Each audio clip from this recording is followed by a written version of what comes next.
E aí galerinha, beleza? Meu nome é Fagner e a partir de hoje eu vou estar liberando uma série de videoaulas referente às aulas de patologia. Vamos começar o curso com as adaptações celulares, espero que vocês gostem.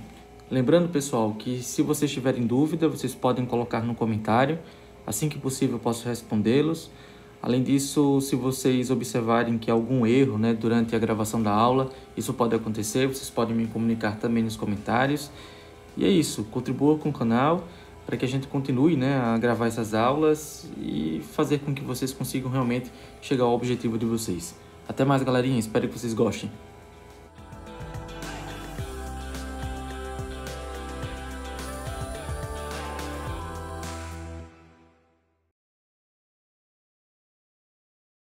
A gente discutir um pouco sobre os processos de adaptação celular, vamos conhecer um pouquinho sobre os elementos da doença segundo os patologistas. Então, segundo a patologia, os 4 aspectos de um processo de doença que formam o cerne da patologia são a causa, que também nós conhecemos como etiologia, os mecanismos do seu desenvolvimento, que nós conhecemos como patogênese ou até mesmo patogenia, as alterações bioquímicas e estruturais induzidas nas células e órgãos do corpo, que nós conhecemos como alterações macroscópicas ou até mesmo como anatomia patológica, e, finalmente, as manifestações clínicas ou as alterações funcionais do organismo, que também nós conhecemos como fisiopatologia, que geralmente produz manifestações que podem ser classificadas como objetivas ou até mesmo como subjetivas. A etiologia, ou a causa, é o conceito de que certos sintomas anormais ou de doenças são causados.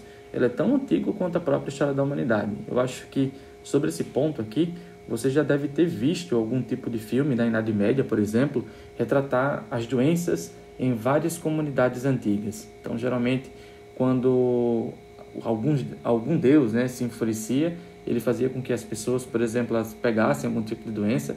É bem retratado na época das bruxas, que se tivesse uma bruxa em uma determinada comunidade, toda aquela população poderia ser vítima da peste negra. E, além disso, há alguns relatos que mostram que algumas doenças eram ocasionadas por ventos frios e até mesmo por um calor excessivo. Então, esse ponto aqui é bastante interessante. Hoje a gente sabe, portanto, que há 2 classes principais de fatores etiológicos, uma que são os genéticos, como, por exemplo, as mutações que são herdadas em uma determinada genealogia, ou até mesmo aqueles que são chamados de adquiridos, que inclui, portanto, as infecções que podem ser causadas por um vírus, por uma bactéria, por um fungo, e, além disso, aquelas que estão relacionadas também à exposição a agentes químicos, a agentes físicos e até mesmo a adquiridos do ponto de vista dietético. É isso mesmo. Então, acho que você já deve ter ouvido falar, por exemplo, que um hábito alimentar pode levar um indivíduo a adquirir, portanto, diabetes. Então, o consumo, por exemplo, exagerado de uma alimentação altamente açucarada poderia causar diabetes. As alterações que nós conhecemos como anatomia patológica basicamente formam o cerne da patologia, porque é basicamente sobre esse ponto que a patologia estuda então todo o desenvolvimento da doença. Então, a entrada de um determinado patógeno no corpo, por exemplo, ele provoca, portanto, alterações em um determinado órgão. E essas alterações de um determinado órgão elas podem ser vistas tanto do ponto de vista macroscópico, ou até mesmo do ponto de vista microscópico. Então, o patologista, na verdade, ele busca então estudar essas alterações e então emitir um determinado tipo de laudo que pode ser acompanhado, portanto, com algum tipo de sintoma que foi observado pelo médico através do exame da funcionalidade de um determinado tipo de órgão. Bom, agora nós vamos compreender um pouco sobre os estágios nas respostas celulares ao estresse e também aos estímulos nocivos. Bom, pessoal, se você é um estudante da área da saúde, você já deve ter se questionado sobre o que é uma doença ou o que é estar em saúde. Pode-se dizer que o estado de saúde é quando o nosso organismo se encontra em perfeito equilíbrio no que diz respeito a seu funcionamento, tanto dos sistemas orgânicos como também dos psicológicos. Quando ocorre qualquer tipo de alteração, ou seja, se acontece a perda desse equilíbrio, tem-se a origem, portanto, das doenças. Por isso, Todos os órgãos do nosso corpo, eles reagem de forma harmônica e de forma integrada diante das condições que o organismo enfrenta. E para que isso ocorra, todas as células do nosso organismo, elas devem ser mantidas em condições constantes no que diz respeito a vários fatores, como, por exemplo, a temperatura corporal, a irrigação sanguínea, a quantidade de oxigênio circulante, o suprimento de energia, o que significa dizer, então, que estão em homeostasia ou, portanto, que estão em equilíbrio. Pequenos desvios nessas condições podem até ser tolerados, dependendo do tipo de célula que for atingida. Se for um neurônio, por exemplo, dificilmente ele consegue se recuperar.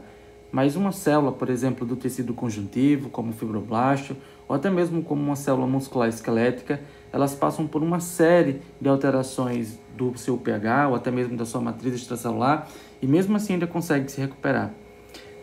Caso essas mudanças nas condições do ambiente celular elas sejam um pouco mais intensas ou até mesmo prolongadas, podem ocorrer então alterações adaptativas que nós conhecemos como hipertrofia, hiperplasia, atrofia e também metaplasia. Bom, pessoal, com esse esquema a gente consegue observar com mais detalhes, os 4 tipos de processos adaptativos que as células elas podem sofrer nas mais variadas condições. Então é importante que o aluno, em patologia, ele tenha um caráter descritivo no que se refere aos aspectos morfológicos das células. Isso é muito importante, principalmente no trabalho microscópico. Aqui a gente consegue observar, uma célula em estado normal. Observe que essa célula, sobre uma determinada demanda, ela se multiplica de forma intensamente. Esse processo é conhecido como hiperplasia. A hiperplasia ela está presente tanto em condições normais, fisiológicas, como também em condições patológicas, como na formação do câncer, por exemplo. Além disso, uma célula sobre uma determinada demanda, ela pode sofrer hipertrofia, que se refere basicamente ao aumento do volume do citoplasma das células. Sobre determinadas condições também, as células elas podem sofrer um processo atrófico, então reduzindo, portanto, o volume do seu citoplasma ou até mesmo do núcleo celular, ou então sobre a presença de substâncias químicas, como por exemplo a fumaça do cigarro. As células do epitélio da traqueia, por exemplo, elas podem sofrer uma transformação, mudando, portanto, seus aspectos morfológicos e, consequentemente, algum tipo de funcionalidade que essas células deveriam exercer no órgão normal.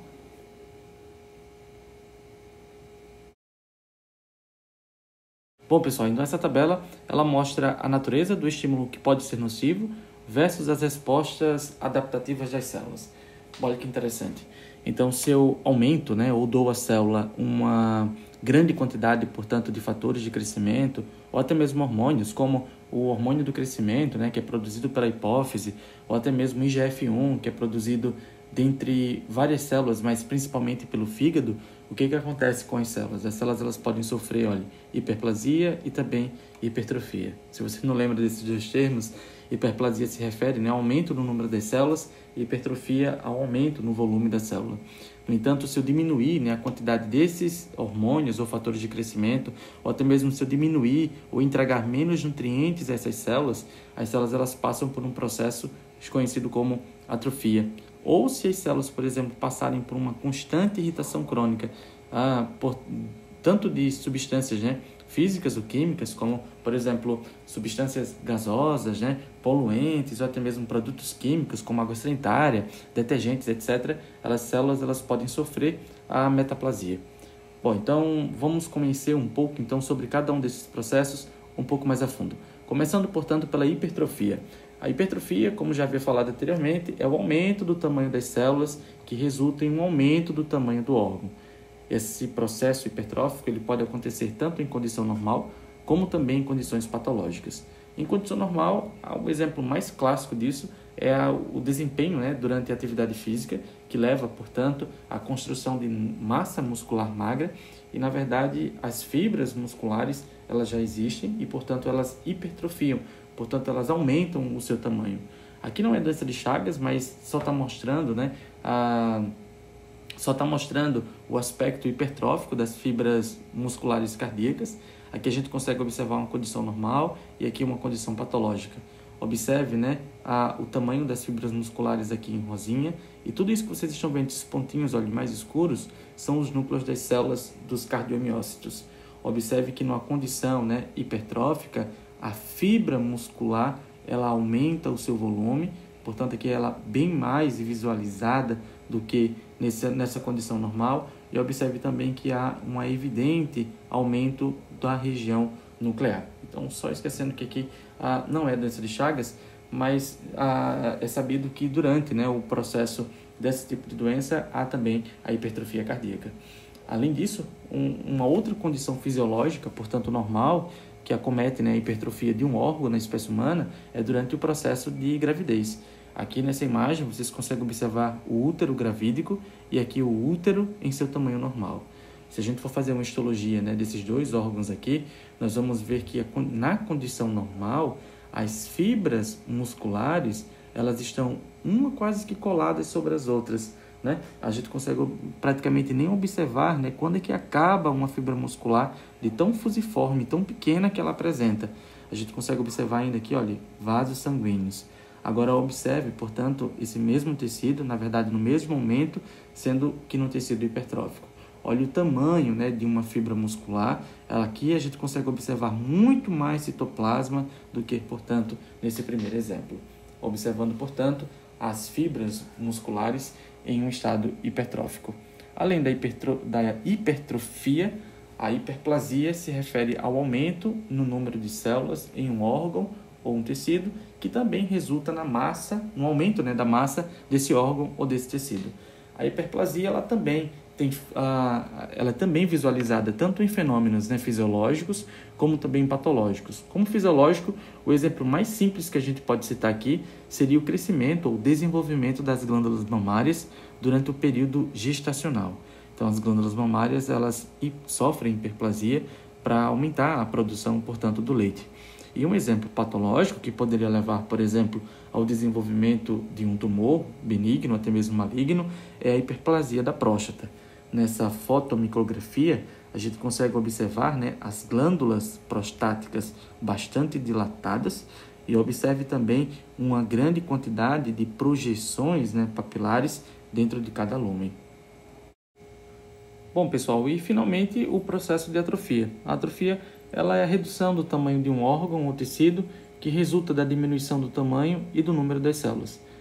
Da mesma forma que os exemplos anteriores, né, adaptativos, a atrofia ela também pode ser fisiológica e até mesmo patológica. Numa condição fisiológica, né, durante o nosso desenvolvimento embrionário, algumas estruturas elas sofrem um processo de atrofiamento, como a notocorda, por exemplo. E até mesmo o útero, que passou por um estágio hipertrófico, hiperplásico, durante o processo gestacional, ele diminui o seu tamanho. Portanto, sendo um processo de atrofia que nós conhecemos como fisiológico. Para que a atrofia patológica ela ocorra, ela depende de uma causa básica que pode ser local ou até mesmo generalizada. Aí aqui eu listei, né, algumas dessas causas que podem levar, portanto, à atrofia do órgão, como, por exemplo, a redução da carga de trabalho. Isso acontece, por exemplo, quando um osso fraturado ele é imobilizado em um cilindro de gesso ou quando o paciente é restrito a repouso completo no leito, rapidamente sobrevém a atrofia dos músculos esqueléticos. Além disso, existe também a perda de inervação.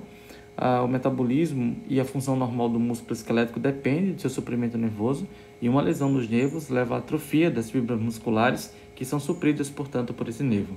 Além disso, diminuição do suprimento sanguíneo, uma redução nesse suprimento no sangue, né, para o tecido em consequência de uma doença oclusiva arterial, por exemplo, pode levar, portanto, à atrofia de um determinado tipo de órgão. E, finalmente, uma nutrição inadequada e a perda da estimulação endócrina, uma vez que nutrientes, né, e hormônios podem estimular, portanto, o crescimento de um tecido normal.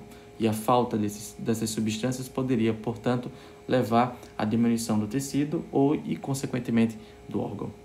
Pois é, pessoal, por hoje é só. Se você ainda não é inscrito no canal, né, se inscreva, ative as notificações e, se possível, comente os vídeos, faça-me perguntas, que sempre que possível eu respondo a vocês. Até mais, pessoal!